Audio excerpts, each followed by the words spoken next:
Well, hello, everybody, and welcome back. Welcome to episode 40, the big 4-0 of the Unstoppable Entertainment Show, the most comprehensive entertainment news show on the internet. I am, of course, Nate Schaffner, otherwise known as the Unstoppable Nate. I do apologize, I'm a bit stuffy today. How are you all doing? I hope you're doing well. I know it's a crazy world out there, and I hope that this show can provide a brief respite from whatever it is that you're going through in life. I hope everyone's doing okay. I know the holidays can be kind of a crazy and stressful time, and I know I'm personally feeling that as well. So I hope you're doing okay. I'm glad to be back doing the show. I have a lot to talk about. I'm going to try to do a couple shows today instead of doing one long one, but we'll see what happens. I'm going to do at least one. Um, so before I get started, I just wanted to remind everybody that if you like this show, go ahead and hit that like button, hit that subscribe button, spread the word, tell your friends.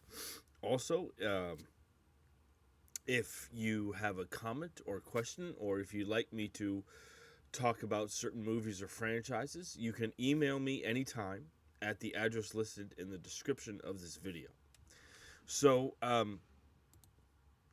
with all that out of the way, um, let's get started with this. So, um, one of my favorite directors, film directors, is Guy Ritchie, and he directed the Robert Downey Jr. Sherlock Holmes movies.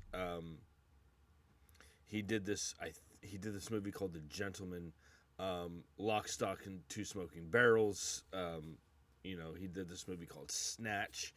He's one of my favorite filmmakers, and he has frequently collaborated with one of my favorite action movie stars in Jason Statham. You know, I don't think that Jason Statham. I think, and I mean this in the best way possible. I don't think I think Jason Statham is this generation's Arnold Schwarzenegger. I don't think that I think he's a movie star. I don't think that Jason Statham is going to win any Oscars, and that's fine. I you know, but you know what kind of movie you're going to get into with the Jason Statham movie, and I love him for that. I mean, he clearly has a comfort zone, and he's sticking to it, and that's perfectly fine. Um, by the way, one of the first movies that I ever saw Jason Statham in was the 2003 remake of The Italian Job, and um, that movie's pretty, and he's great in that movie. Like, and that's kind of uh, like when you think of Jason Statham movies now, there's a certain you kind of know what you're getting into. Um, but that was one of the first movies that I saw Jason Statham in, and it was a little different than what you think of from a Jason Statham movie now. But that was one of the first movies that I saw him in. But anyway, so Guy Ritchie and Jason Statham have uh, made 5 movies together. Um, they did Lock, Stock, and Two Smoking Barrels, Snatch. They did this movie in 2005 called Revolver. Um, and then they did this movie in 2021 called Wrath of Man, which I really liked. And that was, I think, that was the first movie that I went to go see uh, post pandemic. That was, you know, and you want your. I think it was either Wrath of. It may not have been Wrath of Man. I think it was. it was the first or second movie that I went to go see once the movie theaters opened after COVID. It was either the first or second movie. It was one of the first movies that I saw once the movie theaters opened back up, and it was Wrath of Man, and it's pretty good. I mean, it's not great, but it's pretty good. And then they did this movie together called Operation Fortune, which I admittedly I have not seen. So, but they've made 5 movies together. So clearly they have a great, at the very least, they have a great working relationship. And so they've done 5 movies together, and now a 6th movie that is going to star Jason Statham and be directed by Guy Ritchie. Their 6th collaboration has been announced.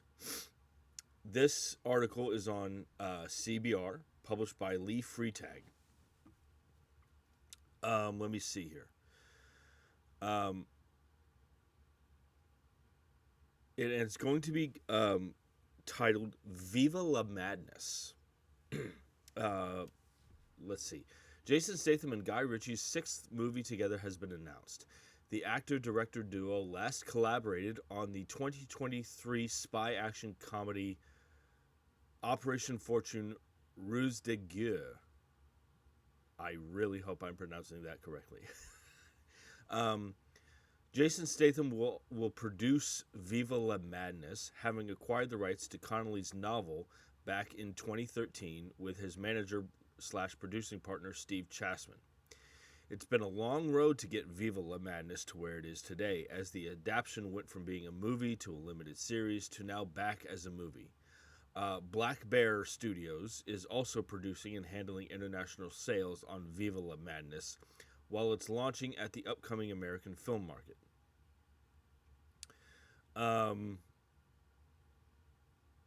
Let's see. Variety notes, while nothing is confirmed yet, Variety notes that Black Bear's recent expansion into U.S. distribution makes it a likely candidate to release the action thriller domestically. Let's see. So this article does point out that Jason Statham will likely go straight from, like, once he's done filming The Beekeeper 2, Viva la Madness will likely be his next movie. Let me see here. Sorry, I'm a little under the weather today, but I wanted to be here. Let me see.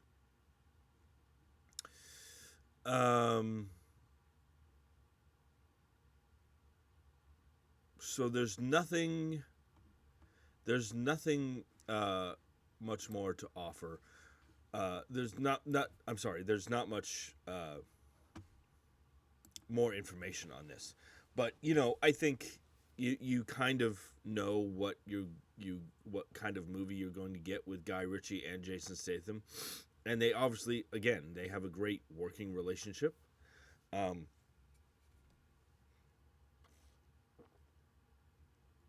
Excuse me. And so I think it's great that we're going to get yet another collaboration of these two people together. Not much plot details have been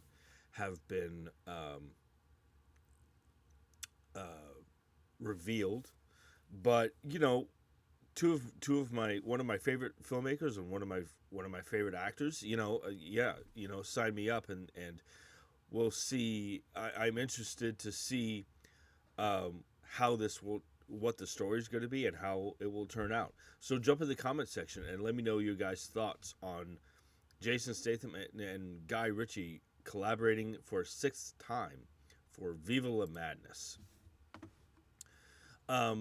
So this next bit of news is interesting.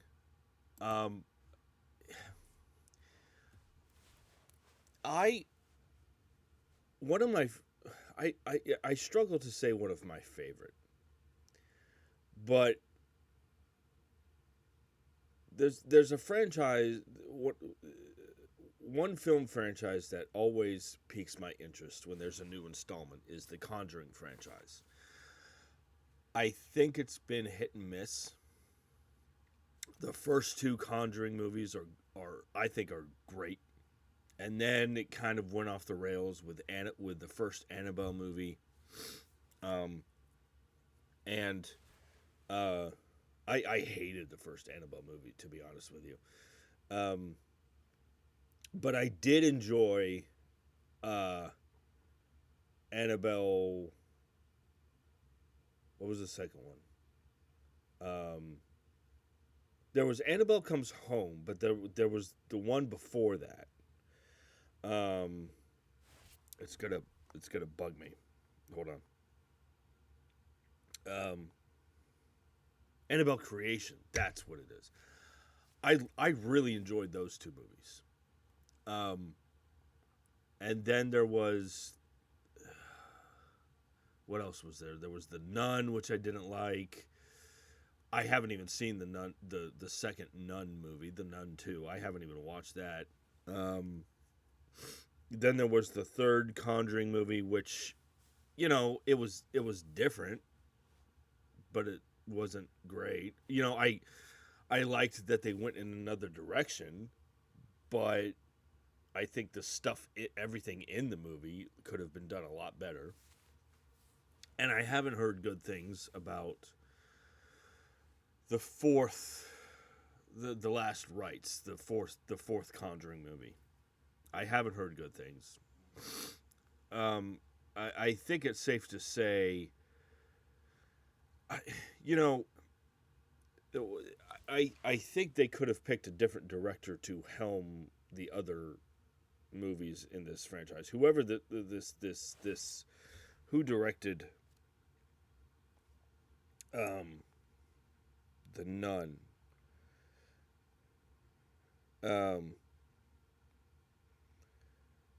Not The Nun.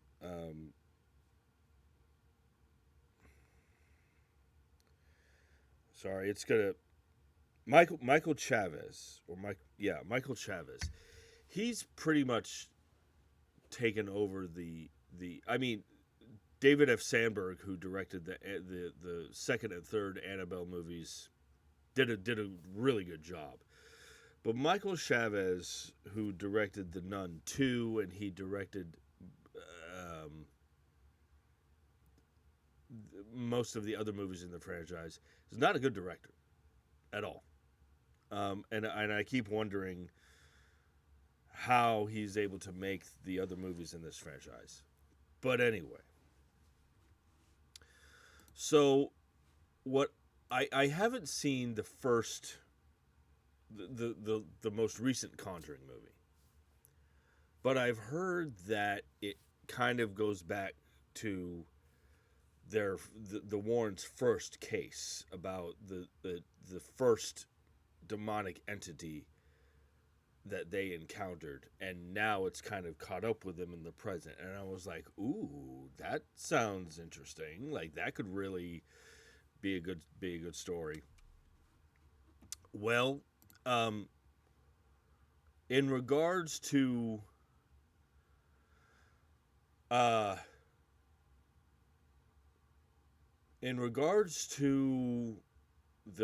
Conjuring franchise going back in time in the Warrens' lives, there's been an announcement regarding the Conjuring film franchise. This article is on Variety, published by Rebecca Rubin. This article says, audiences haven't seen the last of paranormal investigators Ed and Lorraine Warren, who will return in another Conjuring movie. So this article was published before. I should point this out. This article was published before the most recent Conjuring movie came out. A prequel film is in development at Warner Brothers and New Line Cinema, with short film director Rodrigue Huart in talks to direct.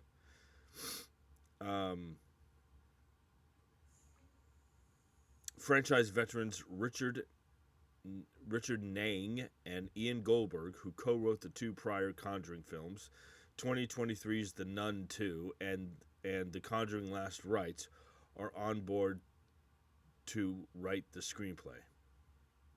Great. No details have been closed. No deals have closed at this time. Okay, so let me get this out of the way first. the franchise veterans Richard Nang and Ian Goldberg, who co-wrote the two prior Conjuring films and The Nun 2 and Conjuring Last Rites. That does not give me hope at all. Because one of the problems with... Well, first of all, they co-wrote the two prior Conjuring films. That says to me Conjuring 2. Conjuring 2 is great. I will say that. Conjuring 3, which was Conjuring The Devil Made Me Do It, not very good. The Nun 2, I have heard, not very good. The Conjuring Last Rites, I've heard, not very good. One of the problems, at least with those movies, was the writing. It's not just the direction, it's the writing. So the fact that these guys are going to return for this Conjuring prequel doesn't give me hope. I also, if you're going to do a Conjuring, okay.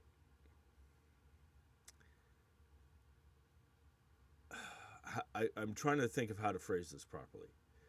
What intrigued me about the plot of this most recent Conjuring movie, Last Rites, what intrigued me about that was that the Warrens were going to deal with the very first demonic entity that they encountered when they started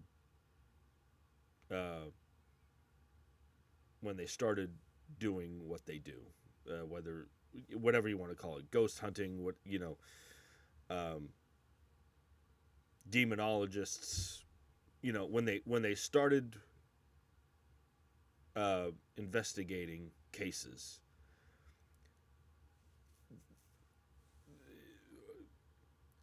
One of the things that this fourth Conjuring movie was going to go back to the beginning and explore a demon that they very first encountered. I was like, ooh, that's interesting.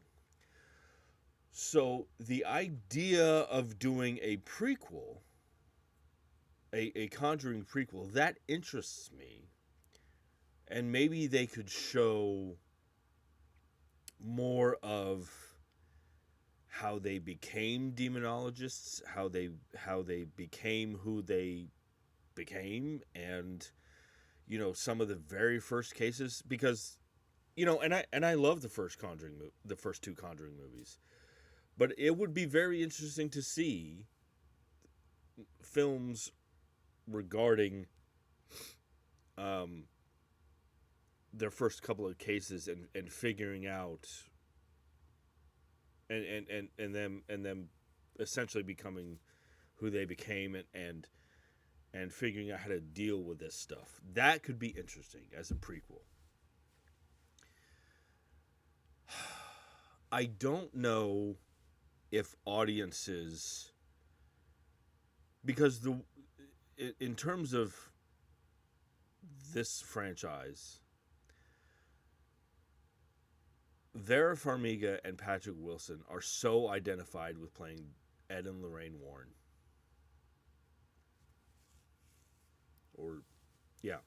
Ed and Lorraine Warren. I don't know if audiences would be interested in seeing a prequel. I mean, maybe they could de-age them. I don't know. But if you're going to do a prequel Conjuring movie, are you going to recast? And if you recast, how many would audiences embrace that? Because part of the look, as much as I didn't like The Conjuring 3, that movie was one of the strengths of that movie was the chemistry between Patrick Wilson and Vera Farmiga, and it always will be, whether or not.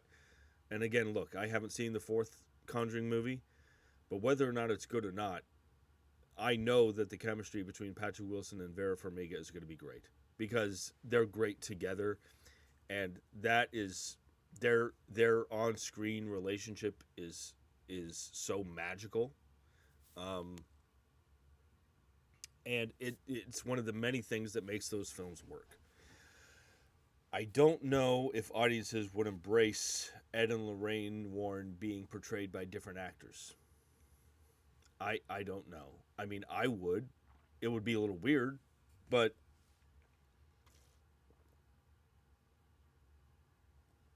you know, I would, but I don't know. But the idea of a prequel interests me. I'm not too keen on the people who are going to be writing it. I think they've got to get a different director because Michael Chavez, who has directed most of the other movies in this franchise, is not a good director. They've completely, other than the Annabelle Comes Home and Annabelle Creation, this franchise has completely missed the mark, and that is due to Michael Chavez. He's not a good director. I mean, I'm not saying I am, but, you know, they've got to get a good director.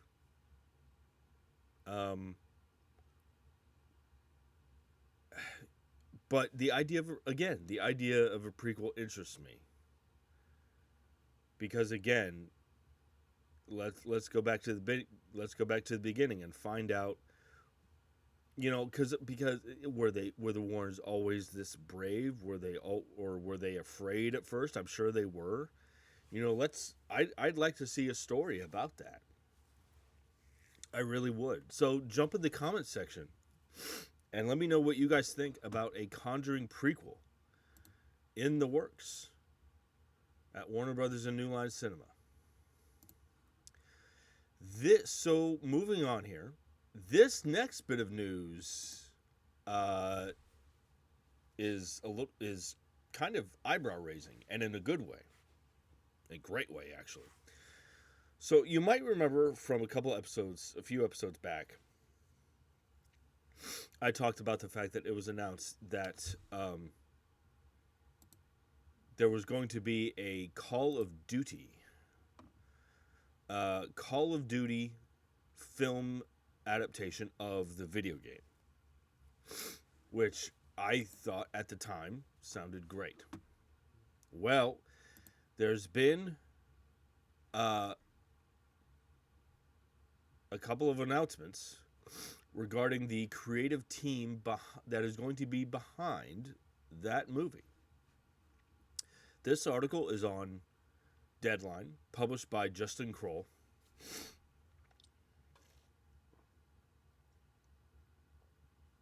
Excuse me. I do apologize for today, by the way. I'm a little stuffy. This article says, again, this is on Deadline, published by Justin Kroll. This article says, after landing the rights to turn one of the world's biggest video games into an epic movie, Paramount has now landed 2 A-list filmmakers to develop it. Excuse me, just a second. I need to write something down before I forget.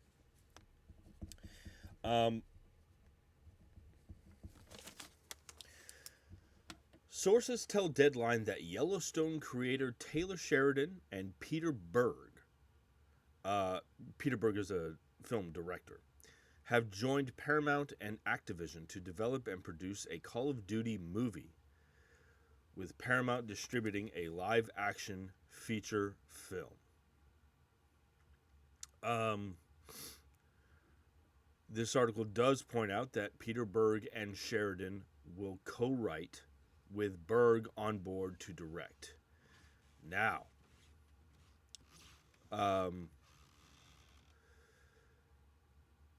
Taylor Sheridan and Peter Berg have worked. This article does go on to say that Sheridan and Peter Berg are lifelong friends and previously worked together on projects including Hell or High Water, which is awesome. Hell or High Water is great, which received 4 Oscar nominations, including Best Picture and Best Original Screenplay for Sheridan.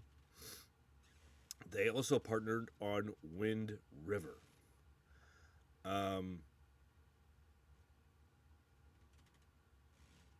So,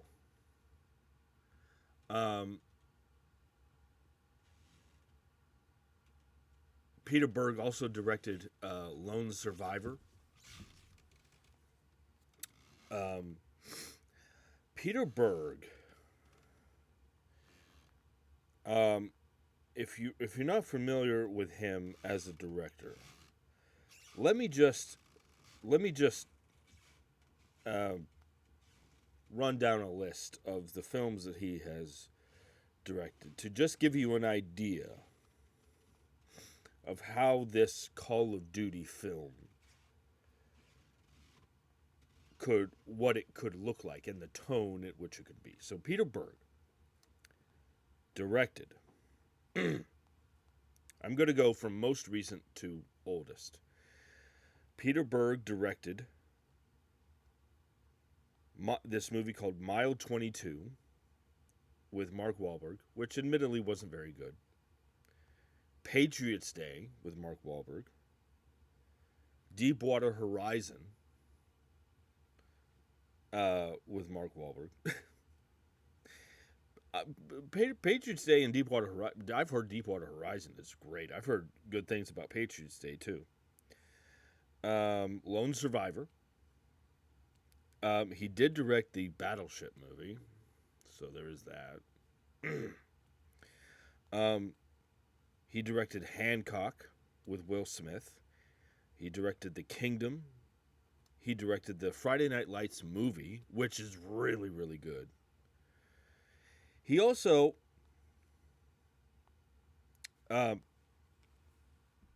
Peter Berg will also have a special place in my heart because he directed The Rundown, which is, I believe, it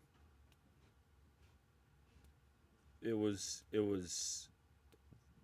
Dwayne The Rock Johnson's kind of like Dwayne The Rock Johnson. He made the 5-minute cameo in The Mummy Returns, and then he did the Scorpion King movie, and then Dwayne The Rock Johnson was in The Rundown, which is directed by Peter Berg, and The Rundown is awesome. So, if nothing else, Peter Berg as a director has a knack for big actions, for movies with big action sequences, the scale and the scope of these massive sequences. So he's done a couple of stinkers, Mile 22 and Battleship. But and I saw Mile, and by the way, I pointed out that Mile 22 wasn't very good. The action in that movie is insane. It's insane. So I think, and I just want to point out a theory of mine. Peter Berg has directed 3 or 4 movies starring Mark Wahlberg. I think there's a chance that Mark Wahlberg could be in this movie. He could star or be a supporting role in this movie. I think there's a chance. So I think simply in terms and look, my knowledge of Call of Duty, the video games, is not. I'm not very knowledgeable. I should say. I played Call of Duty 2 and 3 back in 2006. But I know what the games look like. Like I've gone on YouTube and watched. They have those videos where you can watch videos of people playing the games. So I'm very aware, and having played a couple of games myself, I think Peter Berg is the right director for this film. Um, and I think Taylor Sheridan is the right guy to have on board. Um, let me see here.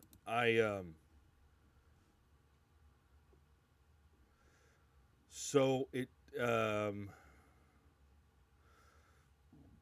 so Peter this article does say that Peter Berg and Taylor Sheridan will co-write with Peter Berg on board to direct. That is great to me because I that says to me that this movie is going to be extremely well written, and because of Peter Berg's history with action films, I think this could be great. I think this could be in the long, sad history of video game to film adaptations. I think this could be an outlier. I think with Taylor Sheridan and Peter Berg co-writing and Peter Berg directing, I think this could be great. I really, really do. And again, maybe they'll get Mark Wahlberg to direct, or not to direct, but to star in the movie. I think this is stellar news. And now I'm actually excited to see a Call of Duty movie. I never thought that I would. That is a sentence that I never thought I'd say, but here we are. So, I think this is awesome. So jump in the comments section and let me know what you guys think about Taylor Sheridan and Peter Berg doing a Call of Duty movie. This next bit of news is a little sad, and it's regarding an actor who I've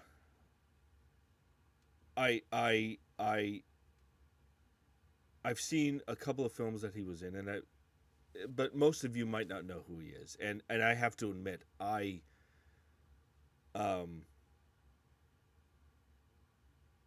he was an actor who I didn't know by name, but once I saw a picture of him, I was like, oh yeah, it's like I couldn't. I hope I'm explaining myself properly, but it's like I don't know the actor's name, but once I saw a picture of him, I was like, oh, that's his name and that's who he is. Like I couldn't put the picture to the face to the name, but now I know. So, and it's like I said, it's a little sad. It's very sad, actually. So there was a French actor.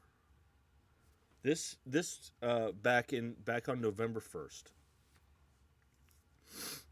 There was an actor by the name. He was a French actor, and I'm gonna butcher it, but I'm gonna try my hardest. There was a French actor by the name of Checky Carrillo. He was in the film version, the film La Femme Nikita. He played the villain in the first Will Smith, Martin Lawrence Bad Boys movie. And he played Defense Minister Dmitry Mishkin in the first Pierce Brosnan James Bond film, GoldenEye. You were saying something about the lost art of interrogation, Mr. Bond. And on November 1st, he died.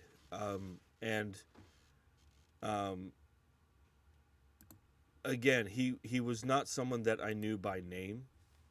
But he was someone that I remember because the first Bad Boys movie with Will Smith and Martin Lawrence came out the same year as GoldenEye, the first Pierce Brosnan James Bond film. And I remember watching those films and going, "Oh, that's the guy from GoldenEye," and "Oh, that's the guy from Bad Boys," but he, he wasn't in very much that I personally have seen, but I just wanted to talk about him for a few minutes. GoldenEye is very special to me. It was the first James Bond movie that I ever saw, um, and he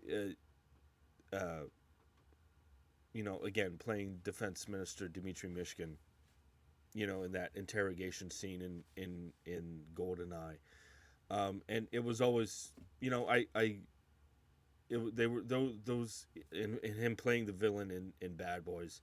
Those were the two roles that I know him best from, and I liked his performances, and uh, so I just wanted to point out that on November 1st that he passed away. Um, so um, so yeah, it's sad, but I just wanted to talk about him for a couple minutes and point out that um, that he passed away. Um, so let's move on here.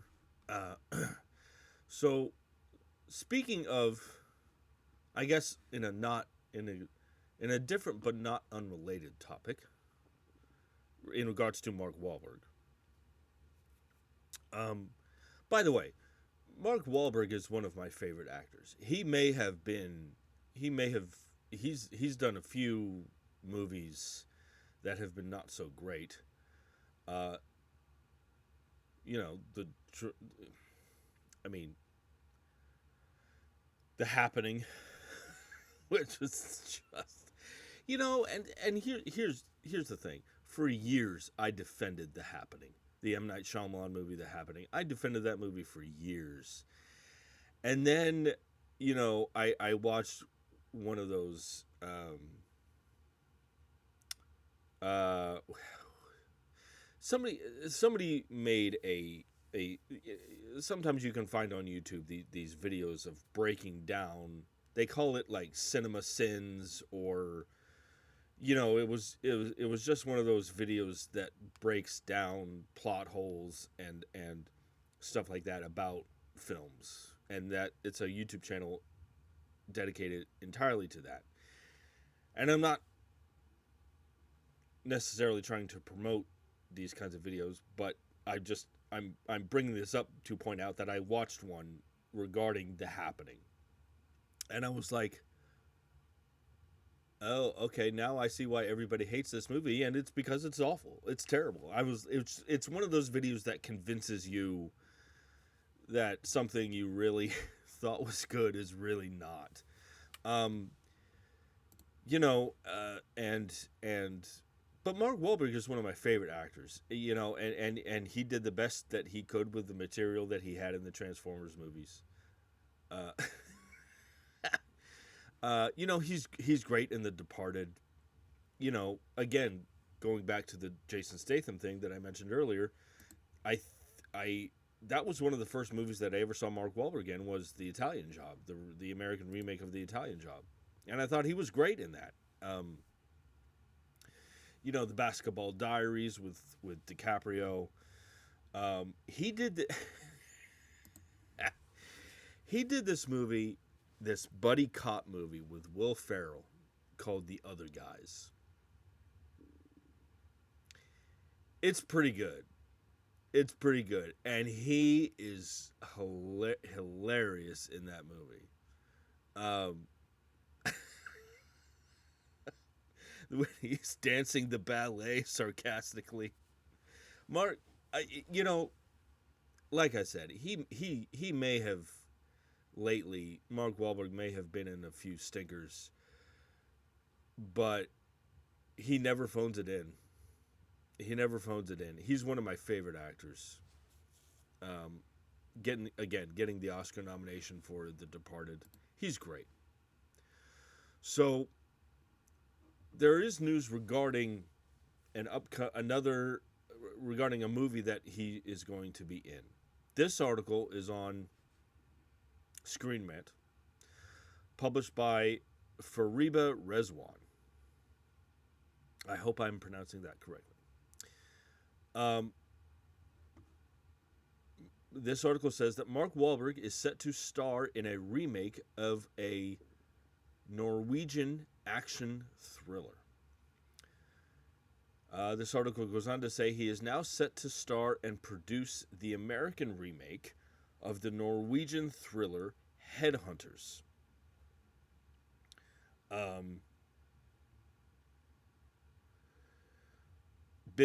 This article does continue. Bill Dubuque, who wrote The Accountant and the Netflix show Ozark, will adapt the new screenplay. The report does not provide additional details about its filming or release window. Okay, so first of all, Bill Dubuque, who wrote Ozark. If you guys haven't seen Ozark, stop what you're doing right now and watch Ozark. Because, holy shit, that show is fucking brilliant. So I haven't seen the original Headhunters, the Norwegian film. I haven't seen it. I know that there is a sad history of, how do I want to say it? Hollywood.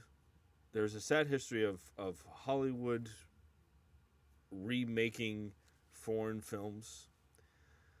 I'm looking at you, old boy.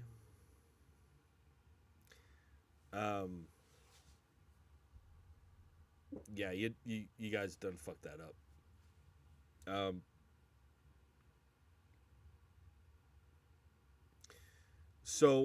But I haven't seen Headhunters, and I know that there are probably. I try to watch as much foreign film as I can. I try. Headhunters, I haven't seen it.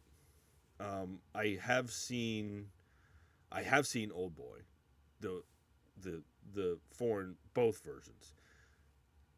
I wish I could get the time back from watching the American remake of Old Boy, because God, that movie's terrible. Oh dear God. The original Old Boy is awesome. I've seen The Raid and The Raid 2. However, I am aware that there are foreign film fanatics who are going to balk at the idea of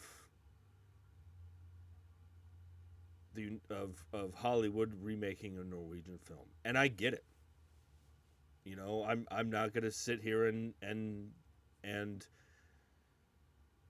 debate you because there's a great deal of evidence to point out the fact that American remakes of foreign films suck. However, and to be honest with you, I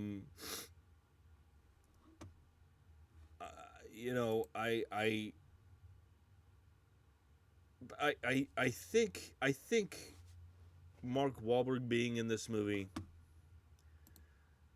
could put some butts in seats. But I do worry about America remaking this film, even though I worry about it simply because of the history of America of Hollywood remaking foreign films. I worry about it simply because of that. But Mark Wahlberg is one of my favorite actors. So let me just this article does give a brief synopsis of Headhunters. Headhunters is based on the 2008 book of the same name by Joe Nesbo, The story follows a titular protagonist, Roger Brown, who actually lives a double life as an art thief to support his and his wife's luxurious lifestyle. He then plans to steal a very valuable painting, only for things to take a massive turn for the character. The Norwegian movie was a box office hit that made roughly $18.9 million against a meager $3.6 million budget. $3.6 million budget. It's also the country's highest grossing film in history. Alongside its box office success, the thriller went on to receive multiple award nominations, including Amanda Awards and a BAFTA Award for Best Foreign Language Film. Headhunters currently has a 93% Rotten Tomatoes score. Okay, so Headhunters is great. I need to watch it. This sounds a little like Thomas Crown Affair. I think that could be interesting. So yeah, but I think I worry about Hollywood remaking another foreign film, but I think Mark Wahlberg could get people interested in seeing it. So I will say this: I doubt that it's going to be better than the original. I highly doubt that, but we'll see what happens. So jump in the comment section and let me know your thoughts on Mark Wahlberg starring in an American remake of a Norwegian film titled Headhunters.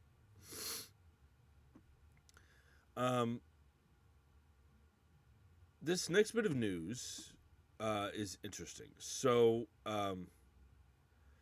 there's this movie coming starring Anna Kendrick, who I love, and Seth Rogen. And it's going to be called Babies. And this article on Deadline, this article is on the Hollywood Reporter. There's been some more casting news regarding that movie. Now, before I get into the casting news, there is a plot synopsis about this movie. This article is on the Hollywood Reporter, published by Scott Roxborough. So there's this movie coming called Babies, starring Anna Kendrick and Seth Rogen. And this article points out that the movie follows Annie, played by Anna Kendrick, and her husband Aaron, played by Seth Rogen, a couple wrestling with whether to have children who are unexpectedly thrust into co-parenting when a newly divorced friend moves in with her 4-year-old.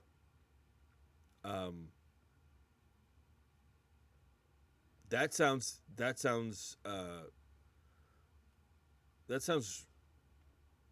So this is going to be a dramedy, like a comedy drama, and that sounds really like it could be. That could be that premise sounds interesting.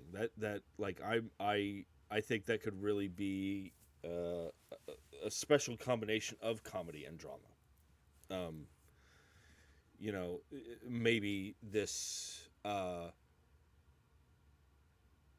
this divorced friend who moves in with her 4-year-old.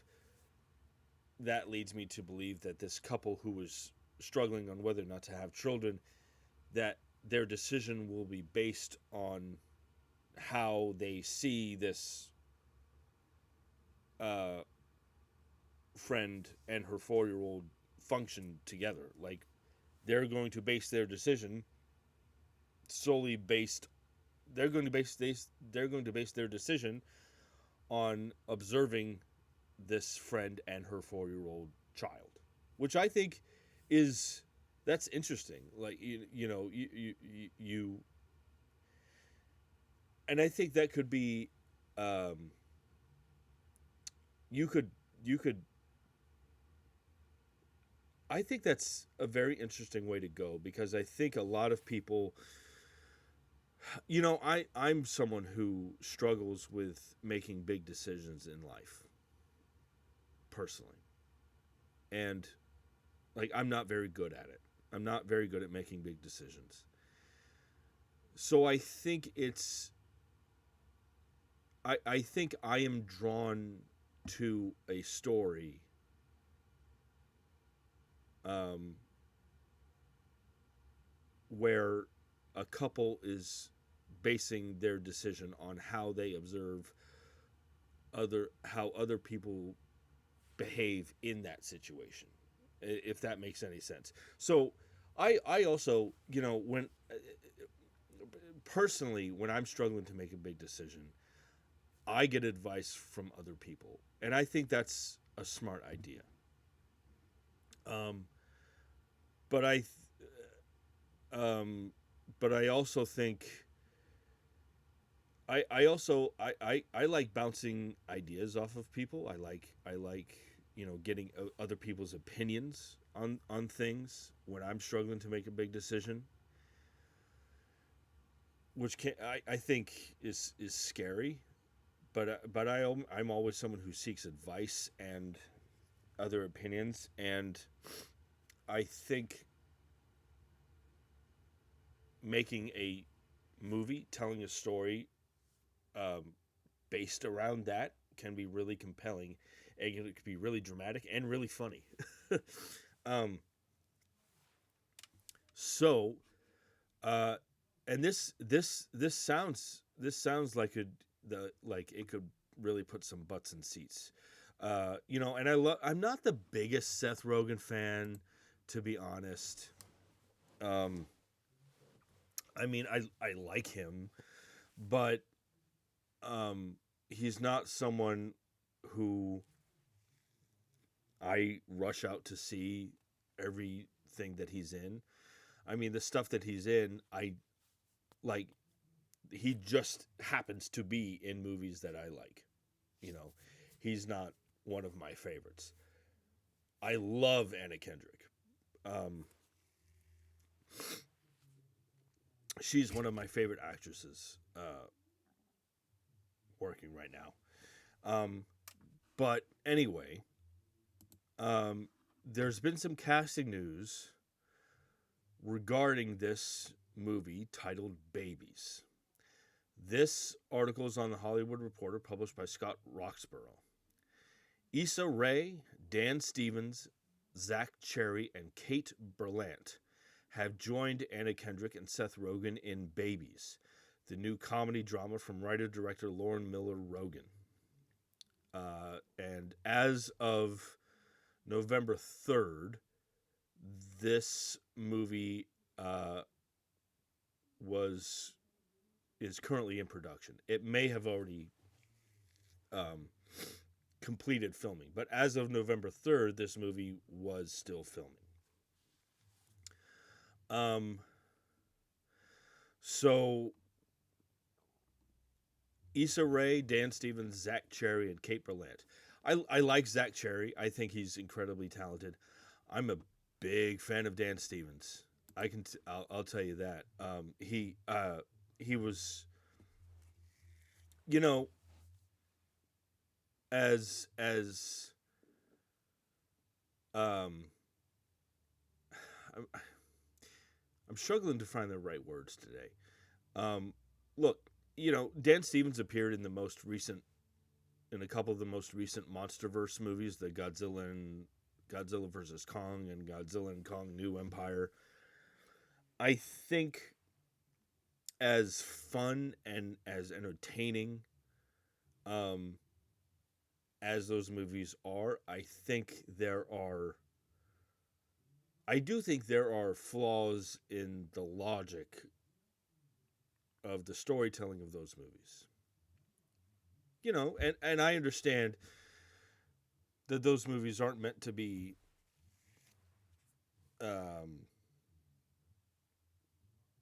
technically or scientifically accurate. Those movies can be, they're a little ridiculous. But what Dan Stevens brings to those movies, as far as his acting, I think brings those movies a lot more credibility than if he wasn't in them. I think Dan Stevens, the way his portrayal of his character in those movies lends those movies more credence, more credibility than if he wasn't in them. And also Dan Stevens, he played he played the Beast in the live action Emma Watson Beauty and the Beast movie, and I really liked that movie, and I loved him in that movie. He's wonderful. Um, I really like Dan Stevens. Um, but I'm not too familiar with Issa Rae or Kate Berlant, I have to say. But this movie sounds interesting. This idea of um, you're going to make a big decision based on observing other people in the same situation. I like that, and I think that could I think that could um, resonate with people. Um, I guess is the best way to say it. So, and I think it could be again a unique mix, a unique blend of drama and comedy. So jump in the comment section and let me know what you guys think about the casting news and the premise around this movie titled Babies. Um, so moving on here, this next bit of news is interesting because it involves one of my favorite actors, an actor by the name of Paul Dano. Um, I'm drinking lots of water today, or going to try to. Um, Paul Dano is one of my, like I said, one of my favorite actors. I saw, there he's brilliant in There Will Be Blood. Um, he's so good. And then I think he was in Little Miss Sunshine. And you know, I thought he really, really was he in the Robert Pattinson Batman movie. He played the Riddler, and his performance in that movie is disturbing. He's great in that movie, and I hope that we see more of him in future installments of that Batman franchise.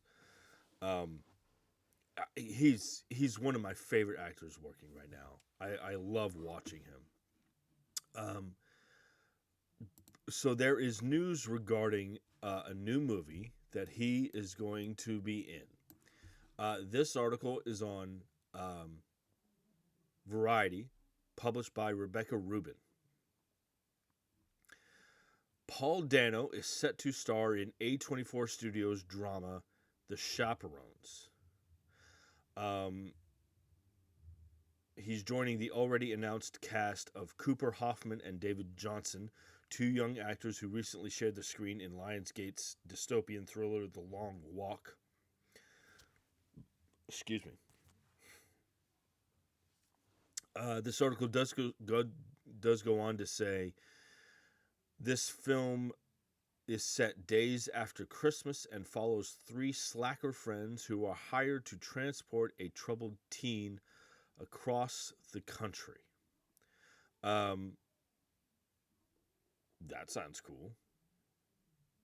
You know, so Paul Dano is going to be in this movie. I slacker friends who are hired to transport a troubled teen across the country. That could be, I think, really funny.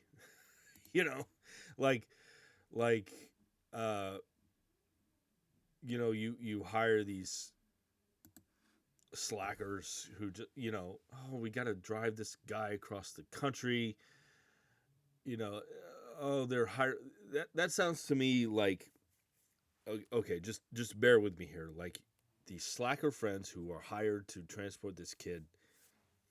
that that kind of reeks of comedy to me, because it's like, okay, you're gonna hire us to transport these kids, but we're gonna take our time because we're slackers and we're just gonna goof off the whole time, and um, I think that could be really really good. Um, like God, I don't want to do this, but I need the money, so let's take our, and it just kind of says to me this, and I could be way off, but it sounds like, um you know uh, they're going to take on this job, but they might they might slack off the entire time and take their time completing this job and getting it done, which might piss people off, which might piss the people who hired them off. Like, come on, guys, what's taking you so long? Shut up, we're doing it. God, jeez. you know but it and I could be way off, but this sounds like a comedy to me. um and I love that Paul Dano, this is an interesting project for Paul Dano, and that's the other thing too, is that one of the reasons I love Paul Dano is the projects that he gets involved with. If you look at his filmography, it's really,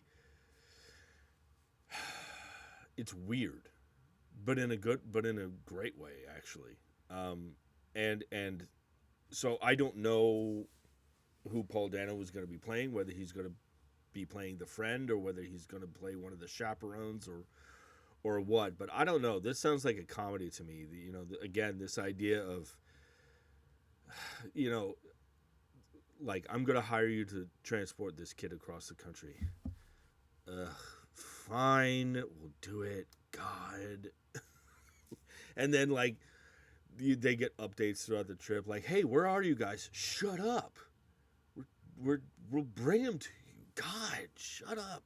We're having fun. Gee, I don't know. I could be way off. I may be talking out of my ass. Um, but this sounds really interesting to me, and because it's Paul Dano, it's immediately got my attention. He's such an interesting actor. Um, so jump in the comment section and let me know what you guys think about this. So, couple more, two or three more announcements today, at least for this episode. One of my favorite actresses right now is Daisy Ridley. Um, I'll say it. I loved her as Rey. I don't necessarily think, especially in Rise of Skywalker, I don't think the material she was given at time. I don't think the material she was given in the Star Wars sequels was.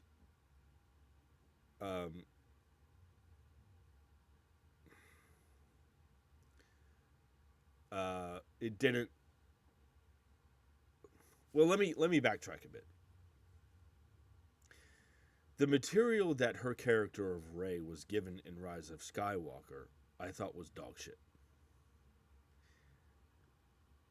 But I love her portrayal of the character. And I love the material that she was given in Force Awakens and The Last Jedi.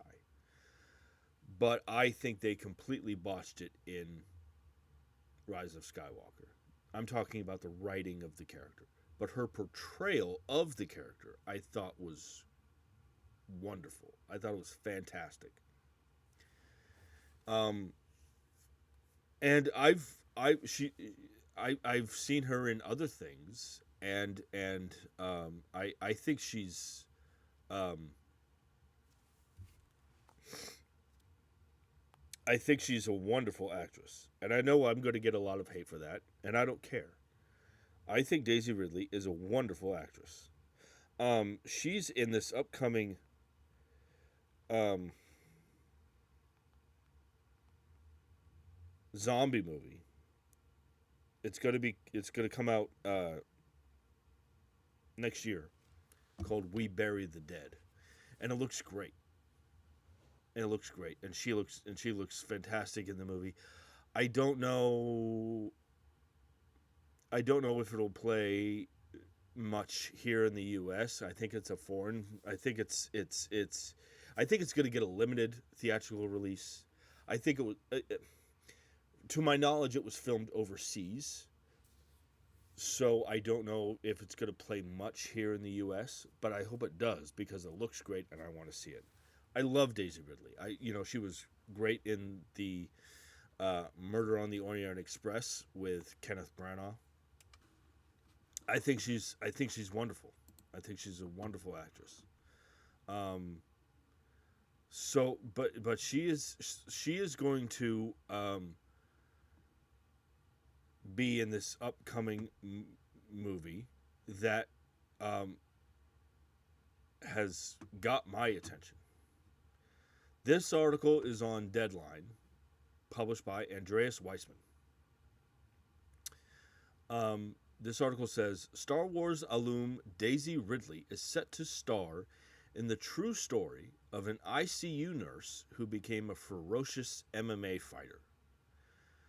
Killa B will tell the story of Bryony Tyrell, a mother of two with a master's degree in nursing and a degree in molecular biology who worked at the ICU by day, navigating the challenges of the NHS, and at night transformed into one of Britain's leading cage fighting prospects. The Southampton nurse began kickboxing at university and worked her way up to black belt before branching out into martial arts. She began competing as an amateur before moving to the professional ranks and has won multiple belts. This sounds awesome. So, I'm not. It says this is based on a true story. I'm not familiar with the story. I'm not familiar with Bryony Tyrell. I don't know who she is. But the story about her life sounds interesting. This ICU nurse by day, MMA fighter by night. That sounds really, and it sounds like a really good character for her to, really great person for her to play, and I look again. I'm saying all this as someone who has no idea who this person is in real life. Do the people at the ICU, do they know that she's an MMA fighter? How does leading a double life affect her personally? Does it affect her family? All these things that could be a really interesting, really compelling character for Daisy Ridley to play. And does she do one job to support the other? Like, is MMA fighting her passion, or is the ICU thing her passion? I think this sounds really, really interesting. And look, we all know that Daisy Ridley can do action. I am really, really excited. She can do drama as well, and she's very good at it. I think this is going to be a unique role for her to play. I am very excited to learn about the training that she goes through for this movie, both as an ICU nurse and as an MMA fighter. I think this could be really special. I am waiting to see her kick ass in this movie. As like I hope there's behind the scenes footage of her training to portray an MMA fighter. Like, I would love to see that. I'm trying not to sound like I'm looking forward to her playing one part more than the other.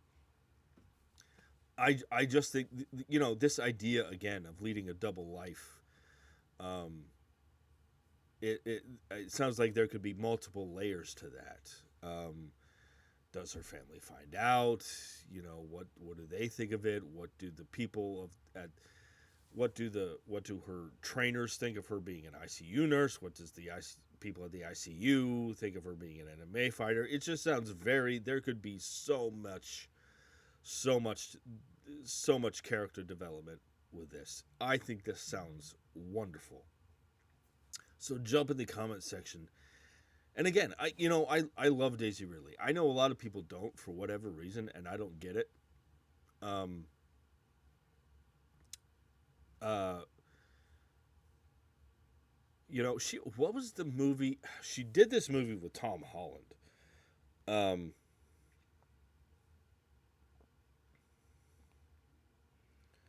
Chaos Walking. It's not very good. The the concepts and ideas that are in that movie are interesting. But the execution of those concepts and ideas falls completely flat. you know, and but but again, she's great in the movie. It's just that the material is. So jump in the comment section and let me know what you guys think about Daisy Ridley, Killer Bee. Okay, so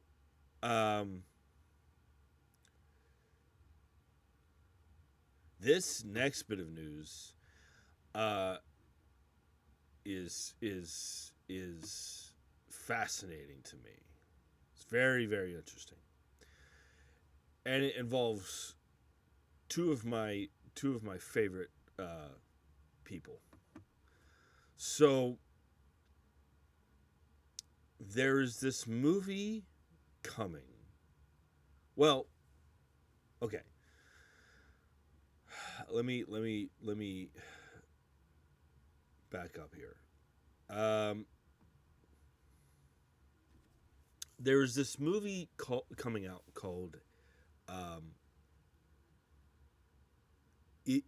Ibelin.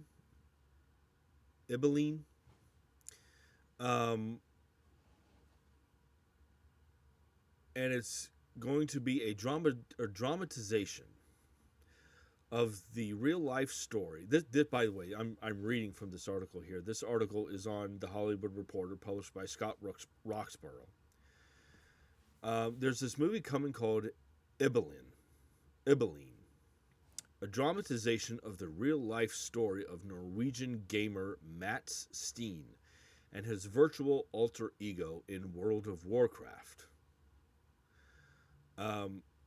Steen's story was told in Benjamin Ree's Emmy-nominated documentary, The Remarkable Life of Ibelin.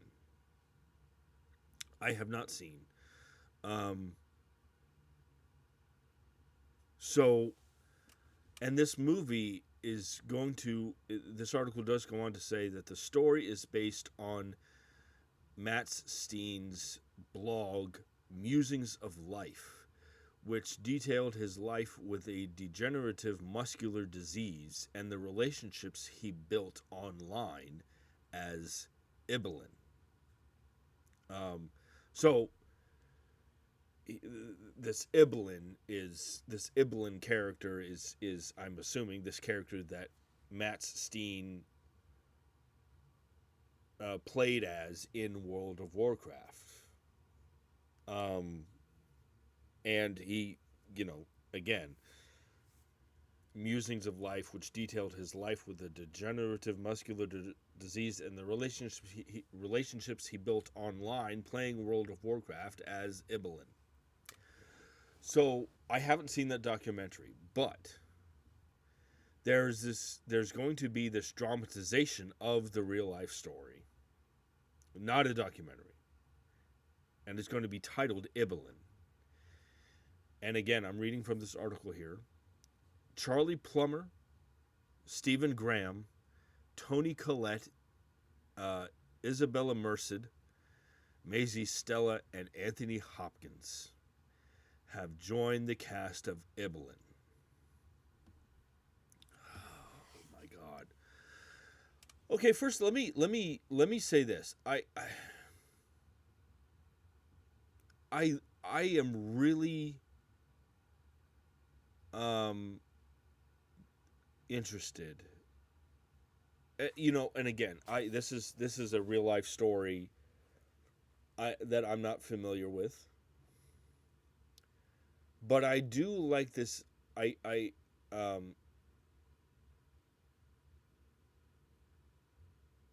This idea of someone who lives a difficult life, who builds relationships with people online by online gaming as a way to escape um, the struggles of his real life. That is um, really, I think, a really powerful story and a really emotional story that could be told. And I um, you know that could really tug at the heartstrings. Um, so let me just I wanted to point that out first. This idea of building a relationship with people who have a similar interest in World of Warcraft as a way to cope and escape the fact that you're dealing with this horrible disease, um, possibly cope, and that's very interesting to me, and I can really I can get behind that. I love that. That could be an emotional or very emotional story. So, uh, Stephen Graham, I like Stephen Graham a lot. I think he's a very, very good actor. I love Tony Collette. I love Tony Collette. I think the first movie that I saw Tony Collette in was The Sixth Sense, where she played Haley Joel Osment's mom. Um, and you know that scene in the car uh, with her and Haley Joel Osment, where he reveals um, his secret to her, to his mom, and she tells, you know, uh, he says to her, he reveals that grandma, he tells her his secret, and he reveals um, that he's been communicating with her mom, his grandma, and that whole scene in the car is, from both of them, from both Haley Joel Osment and Tony Collette, is some of the best acting. First of all, from a child actor, that scene. Haley Joel Osment is brilliant throughout that whole movie, but that scene specifically is some of the best acting I've ever seen from a child actor ever. And Toni Collette in that scene, and again, she is great throughout that entire movie. But that scene stands out to me as that is really top tier acting from both of them. And if you watch that scene, her reaction to him telling her, like, she wanted me to tell you she saw you dance, and her reaction to that is I'm breaking right now just thinking about it. Um, Toni Collette is one of my favorite actresses. Uh, she was in Hereditary. Which, you know, um, she's done so much interesting stuff.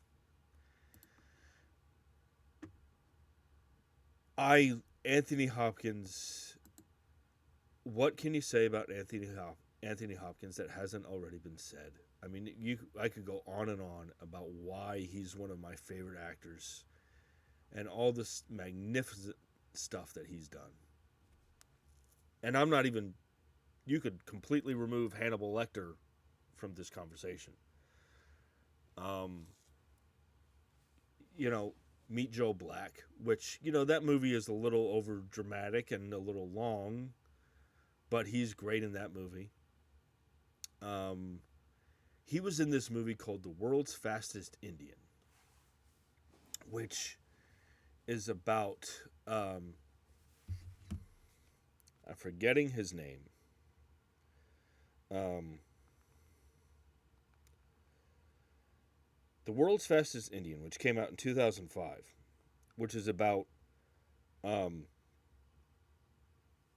Burt Monroe setting the land speed record at the Salt Flats in Utah. Which, by the way, I have been there.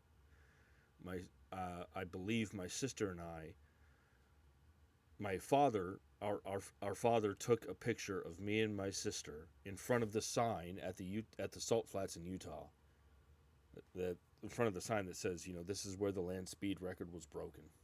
And that movie's fantastic. And he's great. I mean, and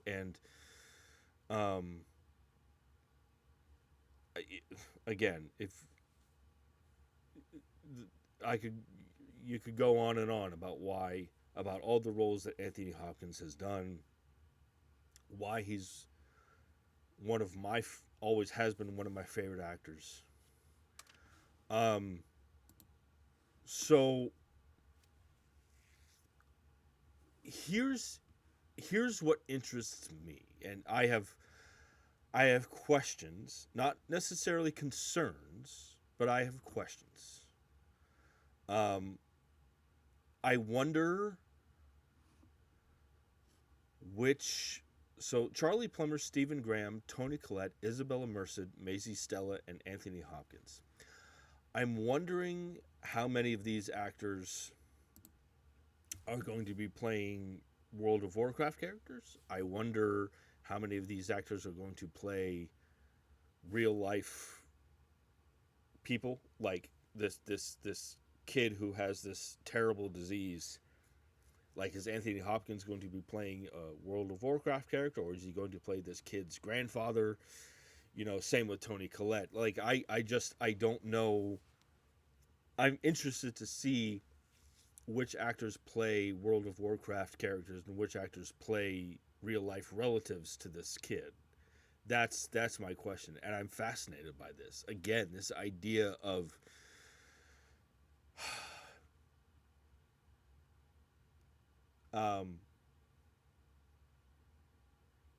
playing World of Warcraft as a way to possibly cope with the fact that you are living with this terrible disease, and you form friendships with people online,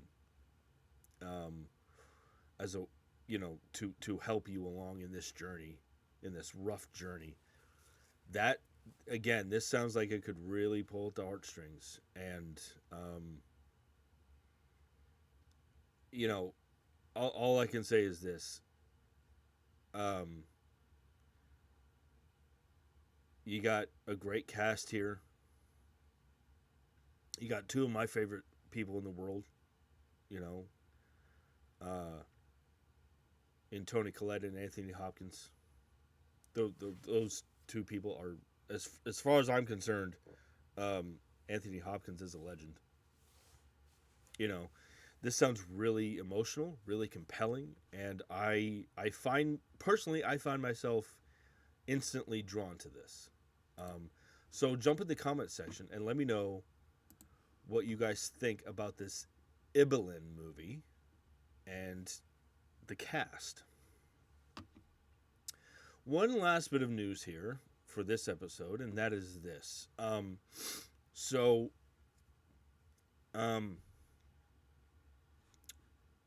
me preface this by saying, Jason Isaacs is one of my favorite actors.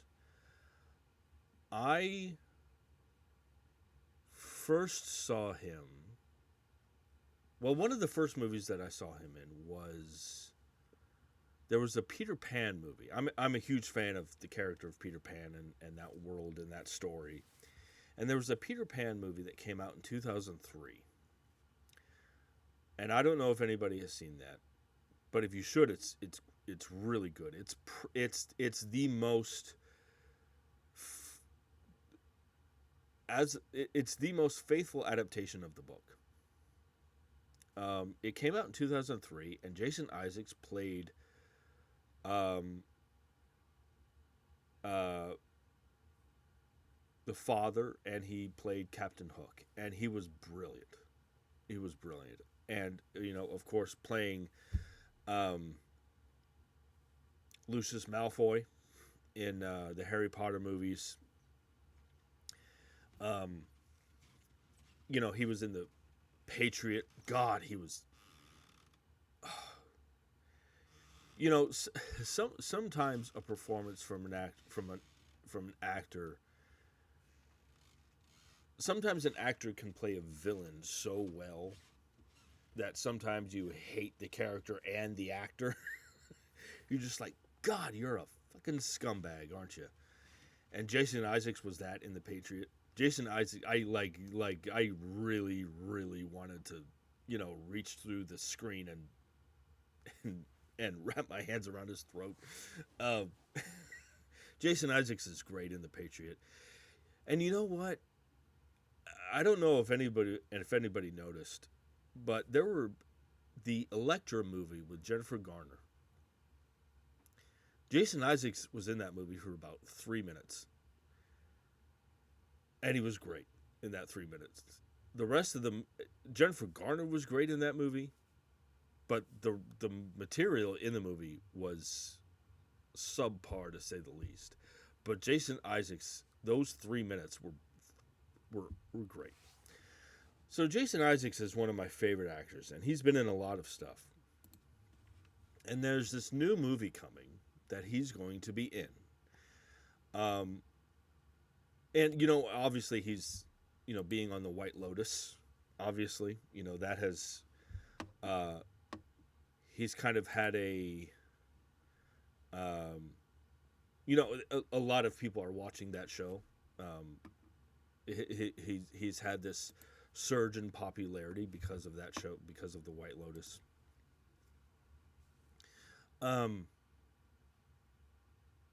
So this article is on Variety, published by Alex Rittman.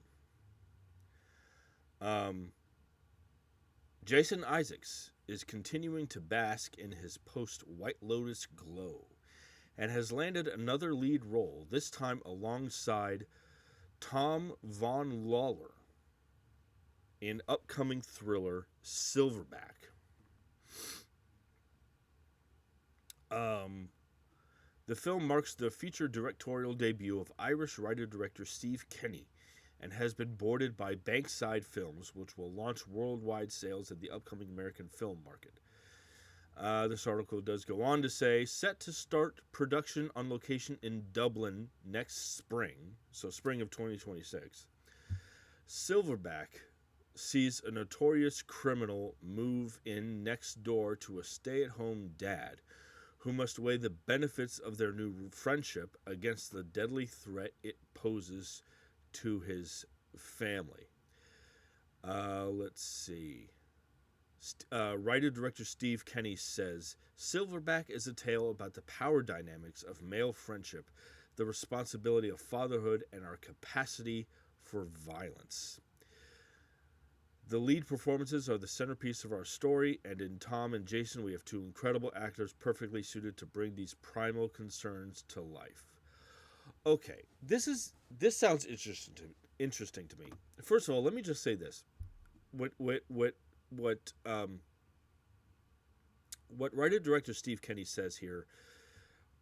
Silverback is a tale about the power dynamics of male friendship, the responsibility of fatherhood, and our capacity for violence. That that sounds interesting to me, and specifically the capacity for violence part. Um, I I am not someone who um, I love violence in films and television because I know that I know that it's pretend, but it looks real, and that's why I love it. Um, I am not someone who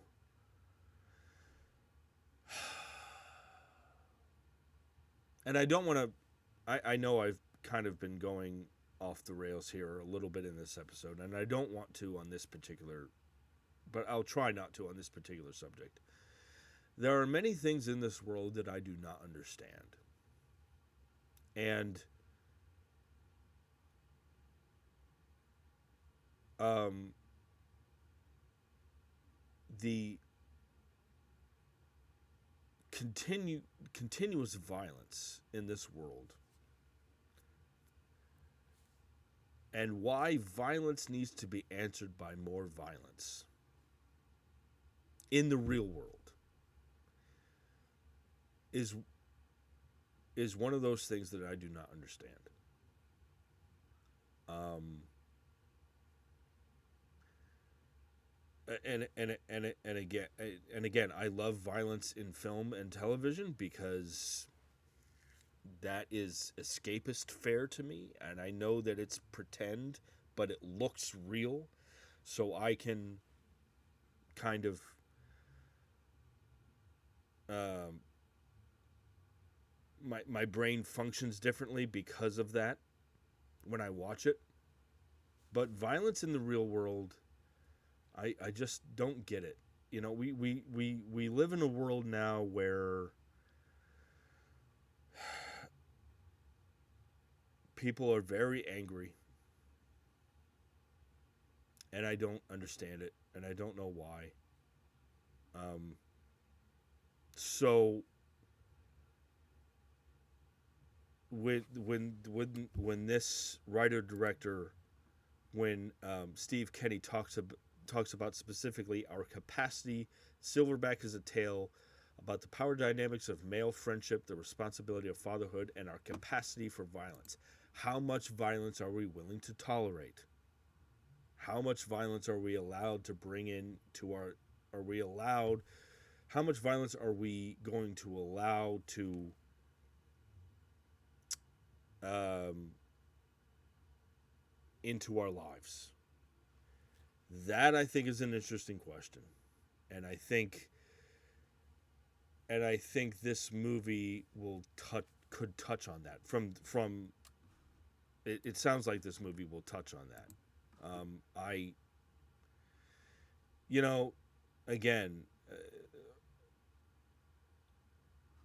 and I know this, and one of the purposes of this show is to help provide an escape for people. And I'm sorry that I feel the need to bring this up, but we live in a world now where everybody is angry for whatever reason, and we nobody kindness has kind of gone out the window. And I think this movie will touch on that. Now, now that I that being said, you know, um, a notorious criminal moves in next door to a stay-at-home dad. That sounds like a really interesting movie. Again, it's when you have somebody like that living next door to you, how much do you want to know about what they're really up to? How much do you allow into your own life? Are these two men going to bond, and then the stay-at-home dad finds out about all this, and does he want to maintain that bond, or does he rat him out? There's a lot of character stuff that could happen here. And um I I I I I I hesitate to say this because I know it's going to sound um odd, but I hope Jason Isaacs plays the criminal. Because I mean, come on, British guys always play the best villains, right? Let's just be real about that. It would be a nice change of pace to see him play the stay-at-home dad. That would be interesting. Um, but I think him, you always again, you always love seeing British actors play villains or play bad guys because they're great at it. So I'm not familiar with Tom Von Lawler. Um, um, so look, to be perfectly honest with you, I don't care. I'm not familiar with Tom Von Lawler, so but him being in a movie with Jason Isaacs, I think will help give him more exposure to film audiences who aren't familiar with him, like myself. I mean, look, I joked about Jason Isaacs playing the villain, but in all seriousness, it doesn't matter to me which actor plays the criminal and which actor plays the stay-at-home dad, because to me the story sounds interesting. And the character relationships sound like it's like this could be a really great film, a really really solid piece of work. Um, and I'm looking forward to it. So jump in the comment section and let me know what you guys think about Silverback. Well, that'll about do it for today's episode. I'm going to try to do at least one more today. There is more to catch up on. So I'm going to try to do at least one more today, but so we'll see. So I hope you guys enjoyed the show. I hope you guys continue to enjoy the show.